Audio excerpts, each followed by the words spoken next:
जी, अस्सलाम वालेकुम। I think दरमियान में इंटरप्शन आ गई थी और यहाँ पर जीडीपीआर का बड़ा ख्याल रखना पड़ता है। हमारे पीछे एक दूसरा कॉलीग आ गया था and and we stop the video. अच्छा, हम वहाँ पर तो ये पार्ट टू है। पार्ट वन में हमने डिस्क्राइब किया है कि एमएसआर एग्ज़ाम एक बहुत बड़ी अपॉर्चुनिटी है, एक समंदर है आपके लिए कि जिसमें से आप अपना हिस्सा ले सकते हैं। और डेट्स हैं 21 नवंबर तक ओपन है। और even if you haven't apply, if you have booked apply exam M S membership exam आप कर रहे हैं, आपकी जीएमसी रजिस्ट्रेशन नहीं भी है, अगस्त नेक्स्ट ईयर 2025 तक आपके पास टाइम है।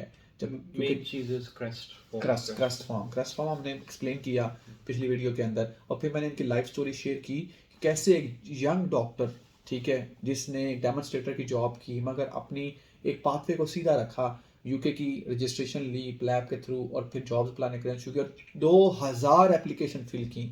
फिर इनको अपॉर्चुनिटी मिली। फिर 2 साल इन्होंने ऑर्थोपेडिक ट्रामा इधर काम किया and during that time he felt that this is not going to work for his health. Is that right? Health and family life family बहुत लाइफ जरूरी है। बड़ी टाइम पे आपने रियलाइज कर लिया। मैं उन लोगों को जानता हूँ जो डिसीजन नहीं ले पाते, 20-20 साल इसी कश्मकश में घूमते रहते हैं कि यार मैं अपनी स्पेशलिटी चेंज कर लूंगा तो मैं किसको क्या मुंह दिखाऊंगा। मैंने लास्ट टाइम एक वीडियो बनाई थी जीपी के ऊपर ही, मैंने कहा कि you have to understand the difference between GP Pakistan GP here. एक मैसिव डिफरेंस है। और फिर यहाँ पर जो एक माइंड सेट है, मेंटेलिटी, वो कंप्लीटली डिफरेंट है। यहाँ आपको कोई नहीं पूछेगा कि आपने 10 साल एक स्पेशलिटी में लगाया, दूसरी तरफ जा रहे हैं, बल्कि लोग आपको अप्रिशिएट करेंगे, यार तुम्हें अकल आ गई है, चलो देर आई है, वेल डन। मतलब यहाँ पर ये अप्रिशिएशन होती है। और लोग इसको बॉदर नहीं करते। लोग कहते हैं कि भाई तुम्हारी फैमिली है, तुम्हारा वर्क लाइफ है, if you are not able to cope that, just change it on time और any time, you are welcome. और नेगेटिव नहीं लिया जाता यहाँ पर, ऐसे ही नेगेटिव नहीं लिया जाता। अच्छा, फिर क्या हुआ आपकी, मतलब 2 साल जब आपने जॉब की, आपको फील हुआ कि आपकी फैमिली इफेक्ट हो रही? 2 साल क्योंकि we are all alone here, मतलब ऑब्वियसली कजन्स और फ्रेंड्स हैं, but after all that all you have is your family, like your wife and your children.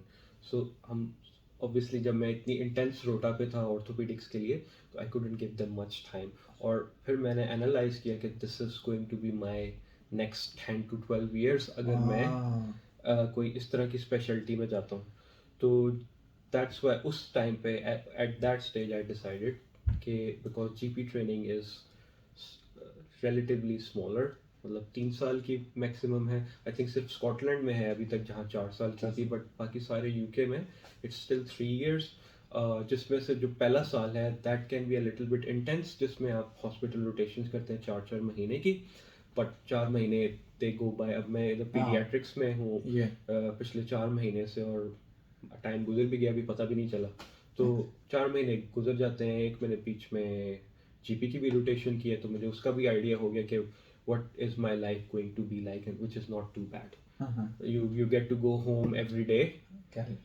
Your weekends are off. आपके जो बैंक हॉलीडेज हैं वो आपके ऑफ हैं, nights of हैं, नाइट्स ऑफ हैं, आपको नाइट्स नहीं करनी। और आपको अगर कोई एक्स्ट्रा टाइम फ्री मिल रहा है जिस तरह वीकेंड्स, आप उसमें लोकम करके इफ यू पैसा वांट कमा to earn money, so you can do that. आप कोई बिजनेस ओन कर सकते हैं। Absolutely absolutely. लोगों के पास जो जीपी, इनको जीपी ना बोलें, ये फैमिली फिजिशियन, फैमिली कंसल्टेंट है। पाकिस्तान के अंदर वो जीपी का वर्ड उनके लिए ना वो थोड़ा सा एक डिसअपॉइंटमेंट लगता है ना, मतलब वो मेंटल ब्लॉक पता नहीं कब खत्म होगा। अच्छा, इधर ये फाइनेंशियली अपने आप को, इनके ऑस्ट्रेलिया में तो जीपी जो कंसल्टेंट होता है उनके प्लेन, मतलब उनके पास एरो, मतलब जहाज होते हैं, ठीक है, हेलीकॉप्टर होते हैं अपने उनके, ठीक है। और इधर भी आपके पास BMW गाड़ियाँ खड़ी, मतलब अपना बिजनेस आप एक्सपैंड कर सकते हैं अगर आप अंदर पोटेंशियल है। ये वो वाहिद फील्ड है जिसके अंदर आप कर सकते हैं, वर्क लाइफ बैलेंस अपना बढ़ा सकते हैं, ठीक है। और यहाँ पर फिर आप आके अपनी एक फ्रीडम एज अ बॉस अपने एरिया के अंदर काम कर सकते हैं, जो कि बड़ा ज़रूरी है। अच्छा, उसके बाद ये इन्होंने बताया 3 साल की ट्रेनिंग। मैं आपको बताता हूँ आयरलैंड के अंदर 4 साल की ट्रेनिंग है, ठीक है। यूके और जीपी, यूके जीपी ट्रेनिंग और आयरिश जीपी ट्रेनिंग दोनों में फ़र्क बताता हूँ बड़ा क्विकली, और बताता हूँ दोनों में से बेटर कौन है अगर आप आयरलैंड में भी आना चाहते हैं। क्योंकि पाकिस्तान एक ऐसा मुल्क है जहाँ जो कि 5-6 मुल्कों के अंदर जो भी उधर ग्रेजुएशन कंप्लीट करता है और उसके बाद हाउस जॉब कंप्लीट करता है, अगर वो 3-3 महीने की हाउस जॉब कर लेता है, जो कि आयरिश स्टैंडर्ड के मुताबिक हर हॉस्पिटल इस तरह ही करवाता है, वो वाहिद कंट्री है जो कि उधर बैठे बैठे आयरिश मेडिकल काउंसिल का रजिस्ट्रेशन ले लेते हैं, ठीक है। बाकी लोगों को तो एग्जाम देने पड़ते हैं, वो तो मैं वीडियो बनाऊंगा, इतना इंटेंस प्रोसेस है एग्जाम्स का कि आप पैसे ही आपके पूरे ना हो। अच्छा, उसके बाद उसी दौरान अगर आप लैब एग्जाम में चले जाएं या मेंबरशिप एग्जाम में चले जाएं तो यू और मतलब आप तो एक समझ लें कि अपने लिए एक ऐसे दरवाजे खोल रहे हैं उस टाइम पे कि आप एक नहीं, दो नहीं, तीन नहीं, हर तरफ आप अपने आप को स्प्रेड कर सकते हैं। UK, GP, northern Ireland. अच्छा, यूके के अंदर 4 स्टेट्स हैं, मतलब स्कॉटलैंड है, नॉर्दर्न आयरलैंड है, मेन यूके है और उसके बाद वेल्स। वेल्स है। तो इन सब की स्टेट्स सेपरेट ऑपरेट करती हैं। 4000 प्लस सीट्स हैं इस दफ़ा भी, ठीक है। और दोबारा बताता हूँ, 21 नवंबर लास्ट डेट है। एग्जाम आपका होगा जनवरी के सेकंड वीक यानी सेकंड वीक में होगा। तो और इसमें फ़र्क ये है कि 4 साल आयरिश ट्रेनिंग है, 2 साल हॉस्पिटल के अंदर, 2 साल आपकी कम्युनिटी के अंदर, ठीक है। जीपी जो सर्जरीज है उनके अंदर। अब आयरलैंड के अंदर भी अगर आपने बेसिक स्पेशलिस्ट ट्रेनिंग की है तो 1 साल आप कम कर देंगे। मगर यूके की ब्यूटी ये है कि लोग क्या करते हैं, आयरलैंड में रहते हैं और आयरलैंड के साथ नॉर्दर्न आयरलैंड का सेम बॉर्डर है, ठीक है। और आधे घंटे का मतलब डिस्टेंस होता है डिफरेंट काउंटीज के साथ। तो उधर रह के फैमिली उधर रख के आयरलैंड के साथ साथ इधर ट्रेनिंग कंप्लीट कर लेते हैं। मतलब देखिए कितना फायदा है, आयरलैंड के अंदर रहते हुए आप यूके के अंदर ट्रेनिंग कंप्लीट कर लेते हैं। तो इसलिए नॉर्दर्न आयरलैंड की अपॉर्चुनिटीज भी बहुत बड़ी अपॉर्चुनिटी है। इधर मैंने ज्यादा पाकिस्तानी नहीं देखे, मैं इसलिए इनसे सेशन कर रहा हूँ कि ये one of the few Pakistani I have met in Northern Ireland. मैं रेगुलरली आता जाता रहता हूँ इधर। तो ये वो एरिया है जो कि लोग जिसको एशियंस हमारे ज़्यादा पाकिस्तानी इधर नहीं आ सके और इनको आना चाहिए। वो ये समझते हैं कि इधर सोशल लाइफ थोड़ी कम होगी। हर तरफ सेम ही सिचुएशन है। कोई आप पाकिस्तानी जहाँ पर ज़्यादा भी है ना, आप उधर भी चले जाएं, कोई आपको मेरे ख्याल में सलाम दुआ भी नहीं करता बाय डिफ़ॉल्ट, ठीक है, अनलेस अनटिल कि आपकी एक दूसरे के साथ थोड़ी सी बन जाए। अच्छा, इसके बाद हम आते हैं बड़ी इंपॉर्टेंट, आप इस पॉइंट के ऊपर आते हैं कि इन्होंने वर्क लाइफ बैलेंस, फाइनेंशियल और सारी फ्रीडम के लिए जीपी को चूज कर लिया and he is looking forward to it. 1 साल 1.5 साल इन्होंने कंप्लीट कर लिया है। और अभी आते हैं कि इस एग्जाम की तैयारी कैसे की जाए। मैंने तो वैसे 2 दफा पास किया है बगैर पढ़े, और ये 2 साल पहले की बात है। और मैं तो पीडियाटिक्स बैकग्राउंड है, मैंने 1 हफ्ता 1.5 हफ्ता पढ़ा था और आयरलैंड में बैठ के अप्लाई किया था। और मुझे एक दफा नॉर्दर्न आयरलैंड में मिली, एक दफा ब्रेडफोर्ड में मिली। और मैंने इसलिए ज्वाइन नहीं कर सका क्योंकि मैं स्पीड्स की जो ट्रेनिंग थी, मेरी ऑल्टरनेट ट्रेनिंग थी, उसके आखिरी साल में था। मुझे किसी ने मशवरा दिया, पहले ये ले लो, एक चीज ले लो, फिर चले जाना, जीपी ट्रेनिंग सारी जिंदगी खुली है आपके लिए। एंड मेरे ख्याल में ये ठीक डिसीजन था। आप मुझे बताएं कि एमएसआरए जो एग्ज़ाम है, अभी कोई रीसेंट चेंजेस हुई हैं, इसको कैसे तैयारी करनी चाहिए इसके लिए, खासतौर पर पाकिस्तान में जो लोग बैठे हैं उनके लिए। एग्ज़ाम इटसेल्फ जो है पास करना इज़ नॉट डिफ़िकल्ट। जो मैटर करता है आपका स्कोर। अब जो एसजेटी और जो आपके एमसीक्यूज़ हैं, दोनों को मिला के जो आपका एग्रीगेट बनता है ना, उसके बेसिस पे आपका मेरिट बनता है। और कोई इंटरव्यूज़ नहीं है इसके लिए, जस्ट स्कोर की बेसिस पे। और जो आपने प्रेफरेंसेस दी होती हैं एरियाज़ की बेसिस पे, वो आपकी प्रेफरेंस और आपके स्कोर के अकॉर्डिंगली जो ओरियल वेबसाइट है वो आपकी प्रेफरेंस बनाएगी। और इफ़ दे मैच तो आप उस एरिया में basically as a GP training start कर सकते हैं। जो एसजेटी स्कोर है, जो सिचुएशनल जजमेंट है, सिनेरियोज हैं, वो ज़्यादा मैटर करते हैं इसमें। आयरलैंड के अंदर भी 30% मैटर करता है, इधर भी वही मैटर इधर करता भी है। ऐसे ही, अगर आप में से फॉर एग्जांपल 10 लोगों का सेम ओवरऑल स्कोर है ना, और उसमें से जिसका एसजेटी का स्कोर ज़्यादा है उसको ज़्यादा प्रेफरेंस मिलेगी उसके हायर प्रेफरेंस के ऊपर। तो एग्ज़ाम को प्रिपेयर करने के लिए डॉक्टर साहब बिल्कुल ठीक कह रहे हैं, it's not a very hard exam. और मैंने भी आई थिंक 14 डेज प्रिपरेशन की थी। कुछ सोर्सेज हैं, जिस तरह ई मेडिका है जिससे मैंने प्रिपरेशन की थी, उनके सारे ऑनलाइन एमसीक्यूज़ हैं। उसकी आप वो सब्सक्रिप्शन खरीद सकते हैं, आई थिंक इट्स 45 पाउंड्स और इस तरह समथिंग। उसके बाद पास मेडिसिन है जिसमें आप, जिसके लिए आप लैब से भी तैयारी करते हैं, तो इट्स पास टेस्ट भी है कोई, एक पास टेस्ट भी है वो। और एमसीक्यू MCQ बैंक बड़ा बैंक है। लोग रेफर करते हैं। एमसीक्यू बैंक है, मतलब हम एडवर्टाइजमेंट तो नहीं कर रहे मगर हम आपको डिफरेंट वेज बता रहे हैं कि एक बंदा एक ले ले, दूसरा बंदा दूसरी ले ले, आपस में शेयर कर लें। पाकिस्तान में आपको पता ऐसे ही होता है है। वो लोग जरा तकसीम शुरू कर देते हैं, मतलब नहीं, हमने भी ऐसे यहीं पे एक बंदे ने ली थी उसकी सब्सक्रिप्शन ई मेडिका की, और we were all using it. उनको 3-4 लोग थे वो यूज देखें कर रहे थे। कितना हैंडी है। तो उसके उनके ऑनलाइन लेक्चर्स भी पड़े हुए हैं। वो डॉक्टर, ये जो ई मेडिका का ओनर है ना, वो ऑनलाइन लेक्चर्स भी देता है, उसके पढ़े भी हुए हैं। सो अगर आपने वो भी यूटिलाइज करने हैं दैट्स फाइन, जितनी आपको हेल्प मिल सके। But it's not a tough exam, but अब ये है कि आपको स्कोर ज़्यादा करना पड़ेगा। उसकी वजह पता क्या है, हम हमेशा लेट होते हैं। मैं जब 2-3 साल पहले, जब उन्होंने कोविड के बाद इंटरव्यू खत्म किए ना यूके वालों ने एमएसआरए एग्जाम के लिए, पहले ऐसा होता था आप एग्जाम पास करें फिर इंटरव्यू दें, जैसे आयरलैंड में अभी उन्होंने इंप्लीमेंट किया हुआ है। तो उसमें क्या होता था, इंटरव्यू में बड़े लोग उड़ जाते थे वैसे ही। तो इंटरव्यू में फिर एलिजिबल भी नहीं होते थे।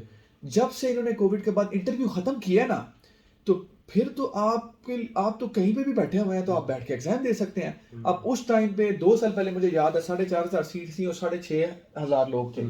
अब ये बता रहे हैं कि लास्ट ईयर 12,000 बंदा था। ऐसे ही है 1 into 2 आपका चांस है, फिर भी 50% चांस तो है ये ऑलमोस्ट। क्योंकि ये एक और इनकरेजमेंट है आपके लिए, क्योंकि नॉन ट्रेनिंग जॉब्स जो है ना यहाँ पे यूके में अब थोड़ी सी डिफिकल्ट हो गई हैं, क्योंकि अब ये ऑल्टरनेट जो हेल्थ केयर वर्कर्स हैं ना उनको अपने सिस्टम में ला रहे हैं, ताकि अपने सिस्टम के ऊपर से जो फाइनेंशियल वो स्ट्रेन है ना वो ख़त्म करें, क्योंकि डॉक्टर को ज़्यादा पे करना पड़ता है इनको। मैं तो इसके ऊपर इसलिए क्वेश्चन करता हूँ, आप इसमें इसका एक अलग पार्ट है कि यूके के अंदर जॉब सैचुरेशन क्यों हुई है। इसका मैं इनसे एक क्वेश्चन करता हूँ and he is gonna answer that कि आप जीपी ट्रेनिंग डेट अप्लाई करें, ना सोचें कि मतलब जीपी क्या चीज़ है, ये है वो है, अप्लाई करें, अपॉर्चुनिटी फाइंड करें। उसकी वजह है कि नॉन ट्रेनिंग जॉब जिस तरह आयरलैंड के अंदर अब थोड़ी सी सैचुरेट इस तरह वजह से हुई है कि लोगों को पता चला ट्रेनिंग है, सारे उधर आना शुरू हो गए हैं। यूके के अंदर एक डिफरेंट स्ट्रक्चर सिस्टम लॉन्च हुआ है, वो डॉक्टर साहब ने मुझे बताया, वो जरा एक्सप्लेन कीजिए। जो पहले यहाँ पे होता था, जो यूके के ओन ग्रेजुएट्स हैं और जो इंटरनेशनल ग्रेजुएट्स हैं, उन जो यूके के ग्रेजुएट्स हैं उनको ये एमएसआरए एग्ज़ाम वगैरह देने की ज़रूरत नहीं होती थी।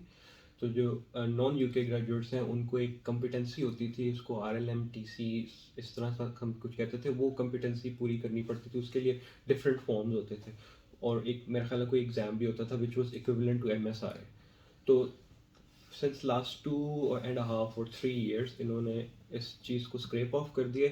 Now you are competing at the same level as the UK graduate. तो इसलिए जो अब एक तो इसकी कंपटीशन बढ़ गया ट्रेनिंग का, और नॉन ट्रेनिंग जॉब्स जो हैं उसकी कम होने की वजह अगस्त और ये विंटर टाइम में इसलिए ज़्यादा होती है क्योंकि आपकी नई नई रिक्रूटमेंट्स हुई होती हैं ट्रेनिंग की।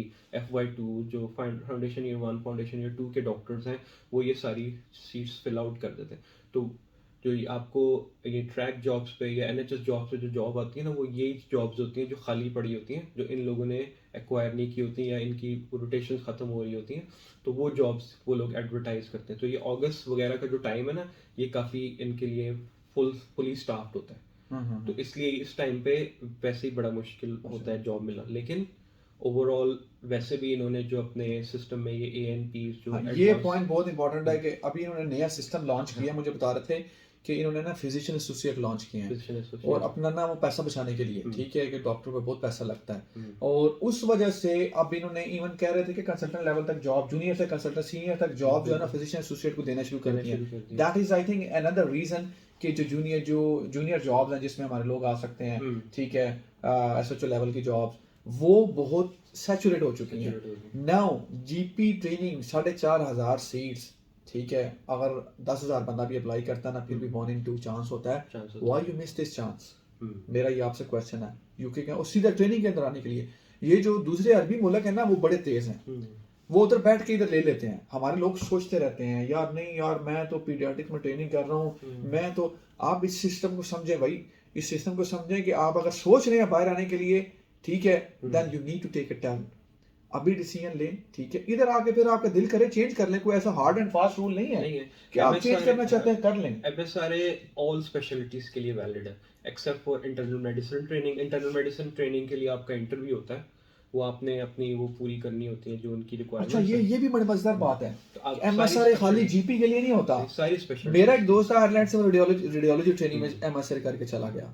अच्छा, ये सारी ट्रेनिंग क्या देखिए, अगर आपने इसका हाई स्कोर कर लिया तो आप तो दूसरी ट्रेनिंग में भी अप्लाई कर सकते हैं। बिल्कुल कर सकते हैं। मैं तो बात ही आसान होगी। साइक और जीपी के लिए कोई इंटरव्यू नहीं है। बाकी जो ट्रेनिंग्स हैं जिस तरह रेडियोलॉजी, ऑब्स्काइनी, ऑप्थेल्मोलॉजी, इंटरव्यू है, उनके लिए आपको उनका क्राइटेरिया पूरा करेंगे, उसकी बेसिस पे आपका स्कोर होगा और फिर आपको इंटरव्यूज की कॉल आती है। वो थोड़े से टफ है relatively, but this is the same pathway for everything. अगर आप MSRA दे रहे हैं, अगर आपके पीछे मोटिवेशन ये है कि आपने जीपी नहीं कोई और ट्रेनिंग करनी है, तो स्कोर हाई। और एक और चीज, अगर आपने MSRA अभी दे लिया ना, आप 2 टर्म्स के लिए वो वैलिड होता है। वैलिड होता है, हाँ जी। 2 टर्म्स के लिए वैलिड होता है, मतलब पूरे साल के लिए। उसमें दरमियान में ड्रॉप ऑफ सीट्स भी आती हैं जो कि फरवरी की इनटेक होती है और अक्टूबर के अंदर पीछे मेन जो इनटेक होती है अगस्त में होती है इसकी, जो सेशन स्टार्ट होता है, और एक जो जो रन ओवर सीट्स या लेफ्ट ओवर सीट्स होती हैं वो फरवरी में फरवरी में होता है। बेहतरीन हो गया। बहुत ही शुक्रिया आपका, आपने टाइम दिया, क्योंकि लोग जो है ना वो वीडियो बनाने से बड़ा हिचकिचाते हैं, डरते हैं। मैं इनको यही कह रहा था कि यार मेरा भी दिल नहीं करता वीडियो बनाने का, it is some kind of stressful thing, और टाइम निकालना पड़ता है, फिर बोलना पड़ता है। मगर मैं इसको चैरिटी समझता हूँ इस वजह से कि बहुत से लोग रब्ता करते हैं कि I need guidance, I need guidance. तो ये चीज़ सोच सोच के ना फिर दिल करता है कि यार हम किसी लेवल पे तो हेल्प कर सकते हैं किसी की, और सबसे बेहतरीन हेल्प ये होती है कि आप किसी को मशवरा अच्छा दे रहे हैं, ठीक है। आपके लिए दरवाजे खुले हैं, ठीक है, और अब आपने सोचना है कि उन दरवाज़ों को कैसे इस्तेमाल करना है, ठीक है। आयरिश IMC अप्लाई करें, during that time go for PLAB. मगर मेरी प्रेफरेंस यही होगी, मैं इस पर वीडियो बनाऊंगा, प्लैब और MRCP एग्जाम। MRCP अगर आपके पास पैसे हैं, अफोर्ड कर सकते हैं, गो फॉर MRCP एग्जाम। वो एक एक्स्ट्रा क्वालिफिकेशन है, जिसके बाद अगर आयरलैंड में आप आते हैं तो 4 साल बाद आप कंसल्टेंट हैं, अगर रजिस्ट्रार की जॉब करते हैं। यूके में भी आते हैं तो आपको वो करनी है हासिल, वो तो करनी है ना, बाद में भी करनी है। अगर अभी कर लें तो you can get GMC and IMC both through higher qualification route, और फिर आप एक्स्ट्रा क्वालिफिकेशन आपके CV के ऊपर टॉप पे लिखी जाएगी, you can compete for jobs better, ठीक है। वो बहुत सी अपॉर्चुनिटी का दरवाजा खोल दिया मेंबरशिप एग्जाम। स्टिल अगर आप लैब भी कर रहे हैं, GMC भी मिल जाएगी, IMC भी आपको मिल जाएगी थ्रू IMC इंटर्नशिप पाथवे, जो आयरलैंड का सेपरेट है। GP ट्रेनिंग खुली है, अभी साइक की ट्रेनिंग आयरलैंड में खुली है, वो भी। इधर MSR एग्जाम इस दफा हर बंदा दे, जो भी एलिजिबल है हर बंदा दे उस एग्जाम के, आपको बहुत फायदे होंगे। हर स्पेशलिटी में ट्रेनिंग मिल सकती है, और GP के अंदर इंटरव्यू नहीं है, साइक के अंदर इंटरव्यू नहीं है। प्लीज़ प्लीज़ प्लीज़, और इसको स्प्रेड करें। मैं इसको यूट्यूब चैनल पे डालूंगा अपनी, और इसी वजह से कि आप लोगों के लिए बनाया कि फर्दर मैं इस पे और वीडियोस भी बनाऊंगा। तो कोई आखिरी पैगाम आप देना चाहते हैं? ठीक है, आप मेरे लिए लिटरली मोटिवेशन है, क्योंकि आप यंग हैं, और यंग और डेमोन्स्ट्रेटर की जॉब और फिर GP ट्रेनिंग में आ जाना इन दिस एज, मैं आप बड़ा इंस्पायर्ड हुआ आपसे लिटरली। Thank you. मैसेज यही है कि what ever you decide stick with it, कभी हिम्मत नहीं हारनी। बहुत ज़्यादा मोटिवेटिंग थिंग्स आती हैं। You run out of money, सबसे मेन चीज़। जब मैं ये सारा पाथवे कर रहा था तो unfortunately my brother got diagnose with cancer, तो उस पे भी सारा कुछ मैंने डील किया। अल्हम्दुलिल्लाह इज़ फाइन नो, तो नेवर गिव अप, और अल्लाह पे भरोसा रखें, और hard work never goes unawarded, so keep it up इंशाल्लाह। कोशिश जारी रखें, और पॉजिटिव माइंडसेट के साथ। जो पॉजिटिव माइंडसेट आपका इस हद तक चले जाए कि वो आपका यकीन बन जाए, तो आपकी झोली में अल्लाह ताला वो चीज़ डाल देते हैं। अगर नेगेटिव माइंडसेट हो तो वो इस हद तक चला जाए कि वो भी यकीन बन जाए, तो फिर आपको कुछ नहीं मिलने वाला। अपना ख्याल रखें जी, और शेयर करें दूसरे दोस्तों तक, ये मेरा पैगाम। और मैं इसके ऊपर और भी वीडियोस बनाऊंगा इन डॉक्टर साहब के साथ, मेरा कुछ सेशंस हैं, तो विल सी। आप कुछ कमेंट करते हैं कोई ऐसी वीडियो जो आप यूके के हवाले से आप करना चाहते हैं, तो ज़रूर गाइड करें, and will make it for you. अपना ख्याल रखें, टेक केयर, अल्लाह हाफिज़। अल्लाह हाफ़िज़।